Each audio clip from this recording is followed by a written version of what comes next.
हर साल रथ यात्रा के पहले प्यारे जगन्नाथ जी बीमार पड़ते हैं, लेकिन क्या आप जानते हैं जब वे स्वस्थ होकर निकलते हैं तो लक्ष्मी जी क्यों नाराज हो जाती हैं? चलिए सुनते हैं एक बहुत प्यारी अनसुनी कथा। स्नान पूर्णिमा के दिन 108 कलशों से प्यारे जगन्नाथ, बलभद्र और सुभद्रा जी का पवित्र स्नान होता है। लेकिन इस स्नान के पश्चात भगवानों को ज्वर हो जाता है। उन्हें अड़सर गृह में ले जाया जाता है, जहाँ 15 दिन तक उनका खूब ध्यान रखा जाता है। 15 दिन बाद वे पूरी तरह स्वस्थ होकर मुस्कुराते हुए बाहर आते हैं। प्रिय लक्ष्मी, मैं बलभद्र और सुभद्रा के साथ गुंडीचा मंदिर जाना चाहता हूँ। वहाँ भक्तों से मिलूंगा और गुंडीचा माँ के पास कुछ शांत पल बिताकर 2 दिन में लौट आऊंगा। आपकी तबीयत अभी अभी तो ठीक हुई है, फिर भी जाना जरूरी है। थोड़ा बाहर घूमने से अच्छा लगेगा। सब भक्त हमारा इंतजार कर रहे हैं। ठीक है, पर वादा कीजिए 2 दिन में लौट आएंगे। मेरा मन आपके बिना नहीं लगेगा। वादा करता हूँ, मैं 2 दिन में वापस आ जाऊंगा। आखिरकार रथ यात्रा का पावन दिन आता है। पूरी नगरी उत्सव के माहौल में डूब जाती है। जगह जगह ढोल मृदंग बज रहे हैं, भक्त झूम रहे हैं। तीनों भगवानों के लिए भव्य रथ तैयार हैं। चलो माँ, गुंडीचा के घर बड़ा मजा आएगा। हाँ, आप खूब मस्ती करेंगे। भक्तों के भजन कीर्तन के बीच प्यारे जगन्नाथ अपने भाई बहन के साथ गुंडीचा मंदिर की ओर बढ़ते हैं। गुंडीचा माँ श्रद्धा और प्रेम से उनका स्वागत करती हैं। वो रसोई में बैठकर अपने हाथों से खीर, लड्डू और दिव्य व्यंजन बनाती है और स्नेह पूर्वक उन्हें स्वादिष्ट भोजन कराती है। तीनों भाई बहन बड़े आराम और मस्ती से माँ गुंडीचा के मंदिर में रहने लगते हैं। इस बीच देवी लक्ष्मी मंदिर में प्रतीक्षा करती रहती है। दिन बीतने लगता है, लेकिन जगन्नाथ जी वापस नहीं आते। सेवक, क्या मेरे प्रिय जगन्नाथ लौट आए? कोई समाचार आया क्या? क्षमा करे देवी, अभी तक कोई समाचार नहीं है। 2 दिन बीत जाते हैं, फिर 3, 4, 5वां दिन भी आ जाता है। लक्ष्मी जी का धैर्य टूटने लगता है। 2 दिन कहकर गए थे और अब 5 दिन हो गए, फिर भी नहीं लौटे। क्या उनके वचनों का कोई मूल्य नहीं है? मैं यहाँ उनकी प्रतीक्षा में बैठी हूँ। क्या मेरी कोई अहमियत नहीं है? अब बहुत हो गया, अब मुझे स्वयं ही जाना होगा। आज मैं उन्हें बताऊंगी कि वादा करके उसे न निभाने से क्या होता है। सेवकों, मेरी पालकी तुरंत सजाओ। सब मेरे साथ चलने की तैयारी करो। हमें अभी गुंडीचा मंदिर जाना है। देवी लक्ष्मी के आदेश से महल में हलचल मच जाती है। उनकी रेशमी पालकी सजाई जाती है। पुजारी और सेवक दल ढोल नगाड़ों के साथ लक्ष्मी जी के साथ चल पड़ते हैं। लक्ष्मी जी पूरे राजसी ठाट बाट के साथ गुंडीचा मंदिर की ओर प्रस्थान करती हैं। नगर भर में ये चर्चा फैल जाती है कि माता लक्ष्मी क्रोधित होकर स्वयं भगवान को लेने जा रही हैं। सभी सहमे हुए हैं कि आगे क्या होगा। प्रभु, माता लक्ष्मी गुंडीचा मंदिर की ओर आ रही हैं और बहुत क्रोधित हैं। ओह, मैं तो वादा ही भूल गया। अब तो वे अवश्य नाराज होंगी। क्या करूं? उनसे कैसे मिलूं? कहीं क्रोध में लक्ष्मी मुझे कोई श्राप न दे दे। जल्दी मंदिर के द्वार बंद कर दो। उधर लक्ष्मी जी का भव्य जुलूस धीरे धीरे गुंडीचा मंदिर के सामने पहुंच गया। लक्ष्मी जी पालकी से उतरी और प्रवेश द्वार की ओर बढ़ने लगी। तभी भयभीत सेवकों ने घबराकर तुरंत मुख्य द्वार बंद कर लिया। ये देखकर लक्ष्मी जी का क्रोध चरम पर पहुंच गया। क्रोध से तमतमाती हुई उन्होंने गरज कर आदेश दिया, अच्छा, मेरे लिए द्वार बंद कर दिए? यदि मेरे लिए मंदिर का दरवाजा बंद है तो फिर उनके लिए भी वापसी का मार्ग बंद हो जाएगा। सेवकों, यह रहा मेरे स्वामी का रथ नंदी घोष, इसे तुरंत तोड़ डालो। लक्ष्मी जी के आदेश पर उनके सेवक रथ के पास तो पहुँचे, लेकिन प्रभु के रथ को पूरी तरह से भला कौन क्षति पहुंचा सकता है। उन्होंने बस उसे जरा सा हिलाया डुलाया, फिर भी कुछ सजावटी हिस्से टूटकर नीचे गिर पड़े। तभी जगन्नाथ जी के सेवक उन्हें रोकने आए और दोनों ओर से हल्की फुल्की धक्का मुक्की होने लगी। रथ को हल्का सा नुकसान पहुंचाने के बाद लक्ष्मी जी उदास मन से लौट चली, लेकिन वो मुख्य मार्ग से नहीं लौटी, बल्कि एक गुप्त गली से होकर गई, जिसे हेरा गोहिरी गली कहा जाता है। उड़िया भाषा में हेरा का अर्थ है देखना। कहा जाता है कि रथ यात्रा के 5वें दिन माता लक्ष्मी अपने प्रभु जगन्नाथ के दर्शन हेतु यहाँ आई थी। इसी स्मृति में इस दिन को हेरा पंचमी कहा जाता है। लक्ष्मी जी लौट तो गईं, पर क्या वे इतनी आसानी से जगन्नाथ जी को क्षमा कर देंगी?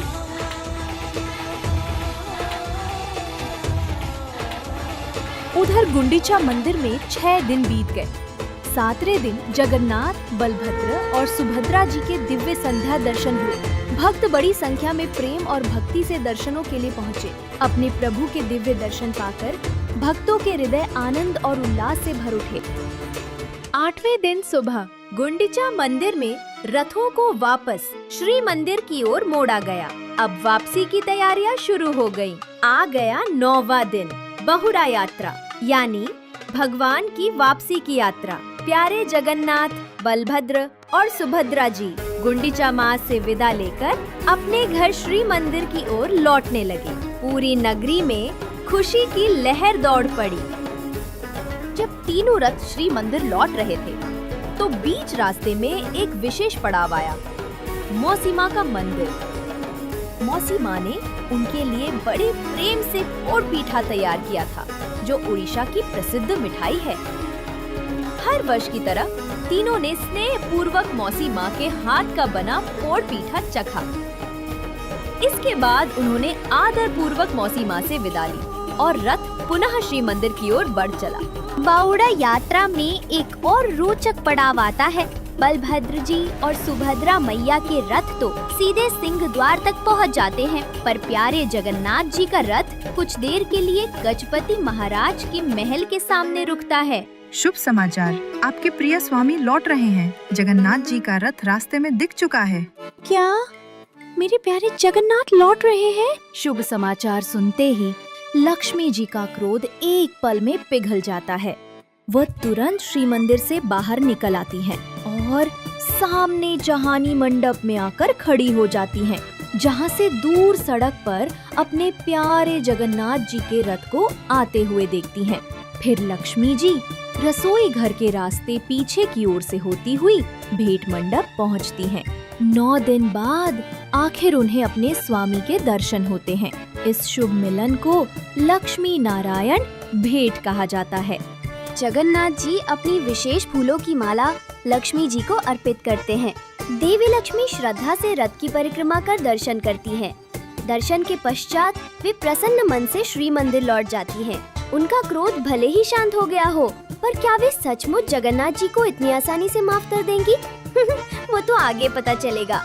थोड़ी ही देर में नंदी घोष रथ भी श्री मंदिर के सिंह द्वार पर पहुंचता है। नीलाद्रि विजय के दिन तीनों देवताओं के श्री मंदिर में प्रवेश की भव्य तैयारी होती है। बलभद्र जी और सुभद्रा मैया तो सीधे मंदिर में प्रवेश कर जाते हैं, लेकिन प्यारे जगन्नाथ जी बाहर ही रुक जाते हैं, क्योंकि देवी लक्ष्मी के आदेश से उनके लिए मंदिर के द्वार बंद कर दिए जाते हैं। जगन्नाथ जी के सेवक भी द्वार के बाहर से देवी लक्ष्मी से क्षमा याचना करते हैं, लेकिन लक्ष्मी जी अभी भी मन ही मन थोड़ी नाराज हैं। उन्होंने इतने दिनों तक अकेले जो इंतजार किया, उसका शिकवा तो बनता है।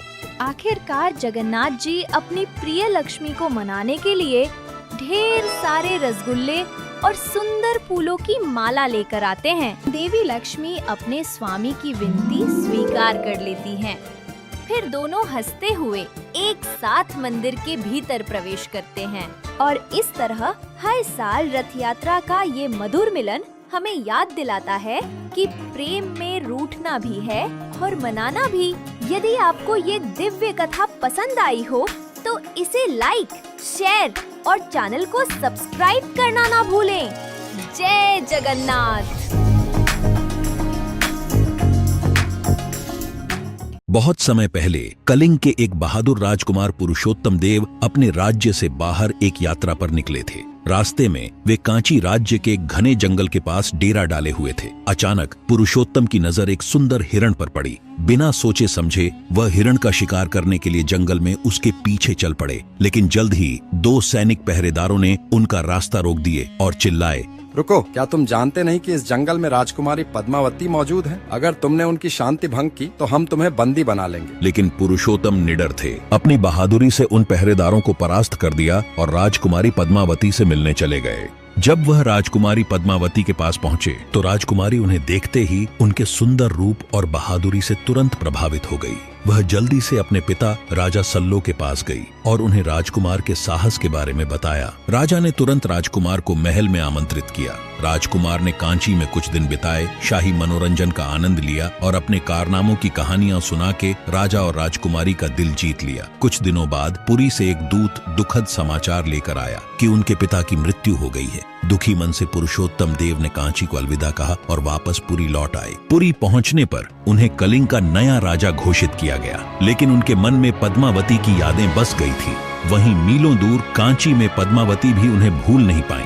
अंततः राजकुमारी ने अपने पिता से विवाह प्रस्ताव भेजने की इच्छा व्यक्त की। राजा सल्लो ने खुशी खुशी अपने मंत्री को विवाह प्रस्ताव के साथ पुरी भेजा।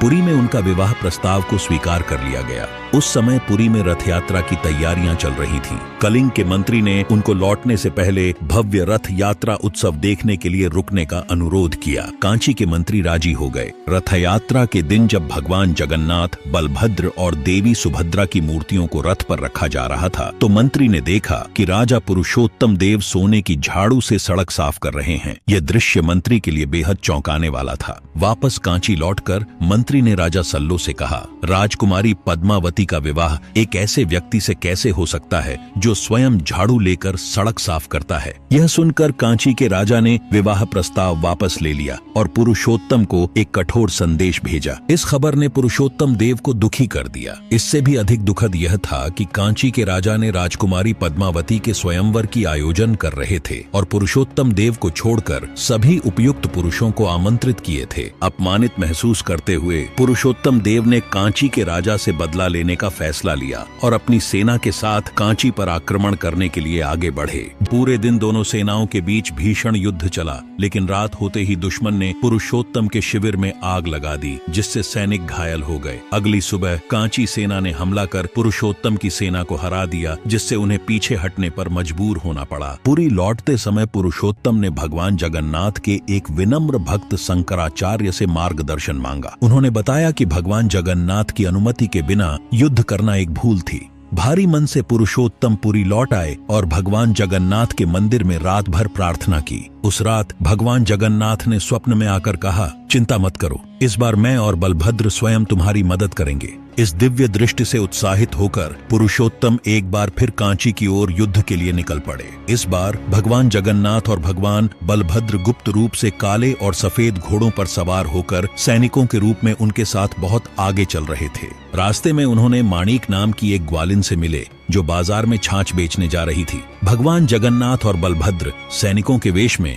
उससे छाछ मांगी। माणिक ने श्रद्धा पूर्वक उन्हें छाछ पिलाई। छाछ पीने के बाद भगवान जगन्नाथ ने अपनी सोने की अंगूठी उतारकर माणिक को दी और कहा, यह अंगूठी राजा को दिखाना और उससे इसकी कीमत ले लेना। माणिक भगवान जगन्नाथ की परम भक्त थी, लेकिन उसे इस बात का आभास नहीं था कि उसने स्वयं भगवान को छाछ पिलाई है। जब राजा उस जगह से गुजर रहे थे तब माणिक ने उन्हें वह सोने की अंगूठी दिखाई। अंगूठी देखते ही राजा समझ गए कि भगवान स्वयं उनकी सेना में है। उन्होंने माणिक को उदारता पूर्वक कई जमीनें देकर उसकी मूल्य चुकाया और उसके नाम पर माणिक पाटना नामक गांव की स्थापना की। यह गांव आज भी ओडिशा के पुरी में स्थित है। इसके बाद राजा युद्ध के लिए कांची की ओर बढ़े। फिर दोनों सेनाओं के बीच घमासान युद्ध हुआ।